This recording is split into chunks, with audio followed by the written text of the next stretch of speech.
Hello and welcome back to another episode of Gaming and Stocks. It's been a while because honestly, the market is very confusing. If you look at your own portfolio, you're like, what the heck is going on? Today we're going to talk just a few little points here and there, but the market, not too into detail. But don't forget to drop a like on this video, as well as drop that subscribe button or press on that subscribe button. It does go a long way in supporting the channel, and I do thank every single one of you guys for being here and for watching the video.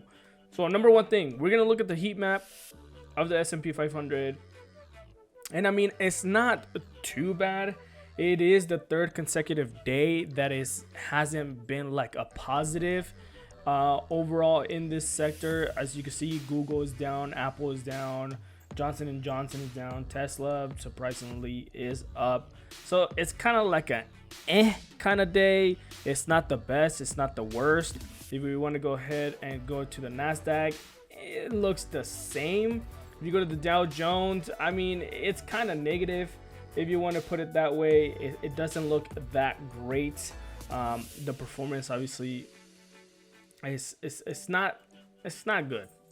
It's not good. Obviously, if we look over here on this side, in the Yahoo Finance, we see that the stock market news stocks fall for third straight session with inflation concerns lingering.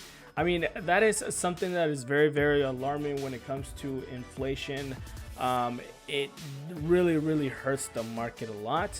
And if we read a little bit more into this, the S&P 500, Dow, and Nasdaq each posted a third consecutive day of declines. U.S. West Texas Intermediate crude oil futures hover near a 7-year high, with supply constraints and elevated fuel demands pushing prices higher over the past 7 consecutive weeks. That is freaking wild. Let's go over here and look at these freaking gas prices. If you own cars, right, that still take fuel, you should think about, flipping over to electric, because I mean, look at this. The highest price that we have is $4.44 in California.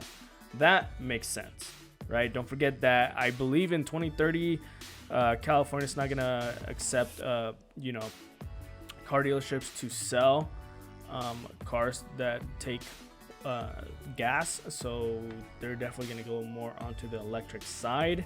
You still have Hawaii, Nevada, and Washington hitting that $4 mark. Where I am at is Arizona, and $3.30. It is so freaking high. Please. Hopefully it goes down. I believe the lowest that they have is Mississippi. It's at $2.91. I mean, even that is pretty high. I'm pretty sure for them it's pretty high.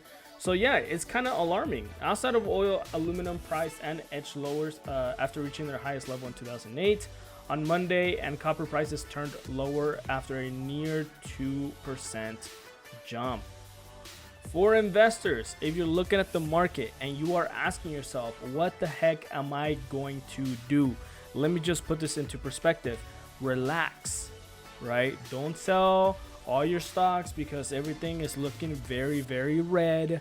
No, don't do that. Don't just start buying like crazy because the prices are super low right now.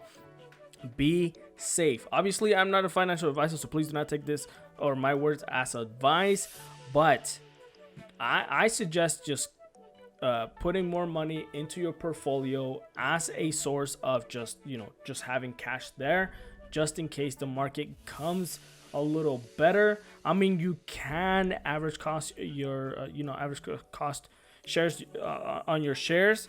If you bought shares at $2.50 and it's currently at $2, yeah, buy a little bit more at $2 and lower your cost, because eventually it will go back up and hopefully you haven't lost a lot of money. Just like Jim Cramer says, the stock market is incredibly confusing right now and investors should be patient. I mean, he puts it right into a great perspective onto how you should be handling your portfolio, right? Even he says everything is freaking wild, and don't feel bad. He says it right here. Don't feel bad if the market makes you feel baffled. It's incredibly confusing out there. I suggest do your research, before investing like crazy.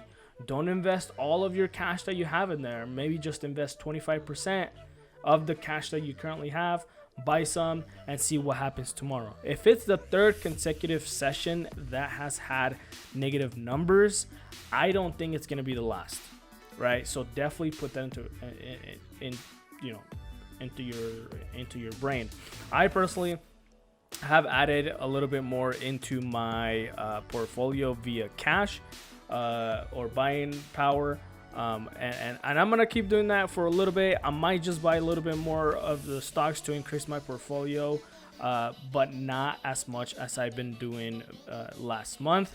This month has been a little crazy. I do think that after we get out of October, it might be a little better, but who knows, right? Because I mean, look at this map. Yesterday was a little better than this, but then it just came back down at the end of the day. So definitely keep that into perspective. If you need me to, or if you want me to talk about a certain stock, don't forget to drop a comment down below, and don't forget to drop a like on this video, as well as press that subscribe button. And I will see you guys next time on Coffee and Stocks.